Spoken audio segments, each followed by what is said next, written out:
Hey, movie making is really tiring. What's up? It's a culture detective here investigating your favorite albums. And today I have three reviews planned, but I may only have the time to do one, and actually, not even. But I'm going to try my best. Anyways, today I'm going to be doing an album review on the new Skrillex albums Quest for Fire and Don't Get Too Close. So, legendary electronic producer, DJ, artist Skrillex is back with a new album in 9 years. And yeah, Skrillex, even if you're not a fan of electronic music, you must definitely have heard of the dude, especially if early 2010s is part of your childhood. Like, you must have had heard of the dude. And I have never been a fan. I've always found his music very over the top, goofy, mainstream, bro step, dubstep, dubstep electronic music, which seems like a really silly thing to me, and I was never a big fan of dubstep at all.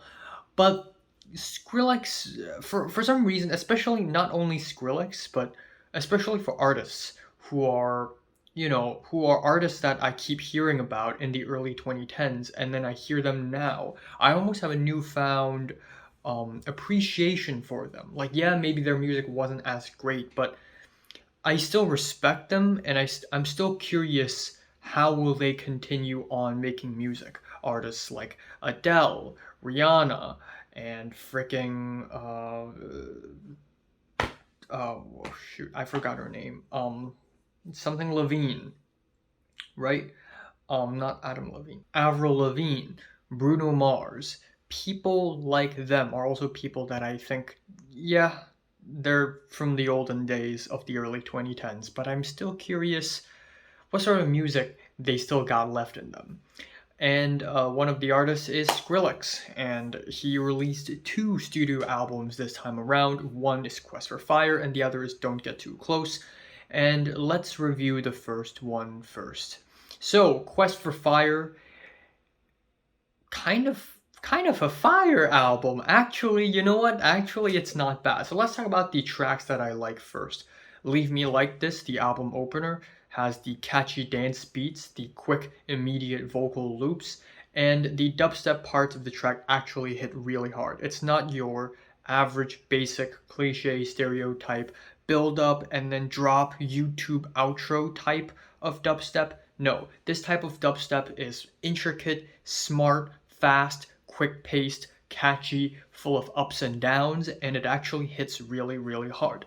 And my personal favorite is the next track, Ratatata, which samples Missy Elliott's hit song, and she also provides some new vocals on this track.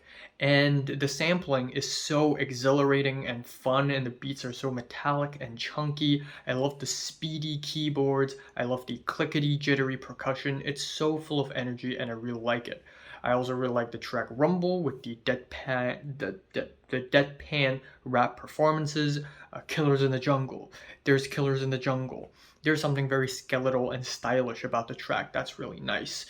Then we have Butterflies, which is an awesome Fortet collaboration. Anything with Fortet is a smart move here. I love the smooth house beats. It works really well. And the track Xena features a Palestinian singer, and it's provides such an interesting flavor to the track and the album, and I love the chunky rhythmic beats of the track. It just complements the vocals really well, and the house beat change at the end is also really interesting.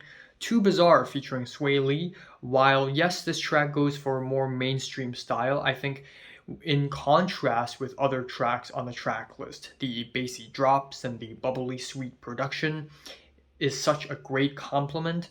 And the track Hydrate, the next track, is a dry, cool banger with rubbery, synthy, warped up madness that I just really, really like. Of course, there are duds here and there as well. I am not a huge fan of the track Tears. I think it's a relatively softer EDM track, and the stuttery samples are fun, but they do get a little repetitive pretty fast, maybe a little too repetitive for my taste. Inhale Exhale is a pretty basic dubstep track, though I really like the spaciness of it. Just as basic and average would be the track Good Space, I feel like this is the type of music TikTokers make silly anime edits on. And Supersonic features Dylan Brady of 100 Gex, which is crazy, but the mix of this track is just kind of okay. The squeaky synths are a little bit too over the top, in my opinion. And the album ending Still Here features Porter Robinson, and it has some nice atmospheric synths and effects, and it's not a bad ending. But at the end of the day, it's still a little stale. So yeah, but still overall, I think Quest for Fire is a lot better than I expected. It is a decent surprise. It has a lot of great moments here and there, and Skrillex still has the energy to be tasteful and artsy a little bit, just a little bit. I'm giving the new Skrillex album, Quest for Fire, a light 7 out of 10. Alright, now after that, of course, he has released the second album, Don't Get Too Close, where the album cover quality immediately takes a nosedive. Like, what is this 3D Blender album cover? This Hedgehog's Dilemma. Ooh, I'm so cute. Ooh, but you know, if you get too close, I'ma stab you. So yeah, this album, judging by the album cover, you can already kind of tell that this album is very different from Quest for Fire because this is the more poppy mainstream record of the two. And obviously on this album, Skrillex tries to appeal to mainstream fans and also fans of nowadays. Quest for Fire is more of his personal passion project. This, however, feels more like a, okay, you know what? I don't want to lose my audience, so here you go. And yeah, it's not as great. Definitely. The album opener, Don't Leave Me Like This, is basically an echo of the album opener of Quest for Fire, Leave Me Like This. It samples the same vocal loop, but softer, poppier, glossier, and that pretty much sets the tone for the entirety of the rest of the album because it's just as glossy, just as poppy, just as bland and mainstream as well. We have the track Way Back with the cutesy synths featuring Pink Pantheress. I don't use TikTok, so I don't really know who she is until recently. I know Trippie Redd, and he sticks out because he doesn't fit on the beat at all.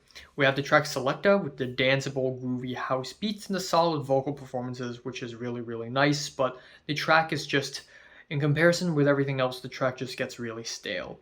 Ceremony and Real Spring also features none other than Drain Gang member Blade, which is very surprising, and also the former of which features Young Lean.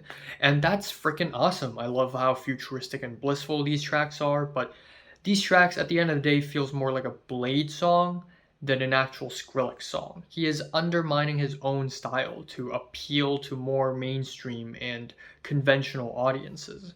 Summertime features Kid Cudi on top of a blissful psychedelic trap track, but Cudi's vocals are just buried with reverb and delay effects to the point where he isn't really intelligible.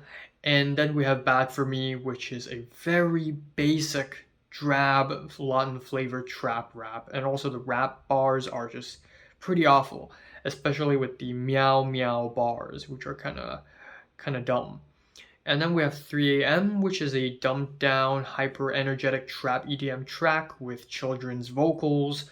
It could have sounded great, but I just feel like it just feels like a basic trap EDM beat at the end of the day. And then we have Don't Go featuring Justin Bieber and Don Toliver, and it's a squeaky, clean, sterile trap EDM track without a lick of personality here or there. And then we have the title track, which is easily, hands down, the worst track in the entire two albums, the worst track. What the hell is this? Because this essentially is a stripped back electronic track, but on top of it is a corny, slow burning ballad where BB Burnell, hold on, what's her name again? where BB Borelli sings on this track, but it's not really singing, it's more like half spoken word, half singing. So she would speak a couple lines, and then the last few words of those lines will suddenly have melodies to them, and she does that again and again, and it's unscripted. It feels completely improvised. This track sounds like some drunk woman's rant on the street 3 a.m. in the middle of the night, and somehow there's some electronic music in the back. And that's pretty much it. It's really annoying. The vocals are awful, and I really don't know why the title track should sound like this. Anyways, Mixed Signals featuring Sway Lee. Yeah, the vocal manipulation is also really annoying. So yeah, the second album here, definitely not as great. I wouldn't say it's terrible. It definitely has some moments here and there that sounds fine, except those fine moments don't mean anything because it doesn't feel like Skrillex's music. It just feels like Blade's music. So yeah. Eh. I'm giving Don't Get Too Close a light to decent 4 out of 10. So, have you listened to these two Skrillex albums? Comments below, let me know. Subscribe if you want more, and thanks for watching.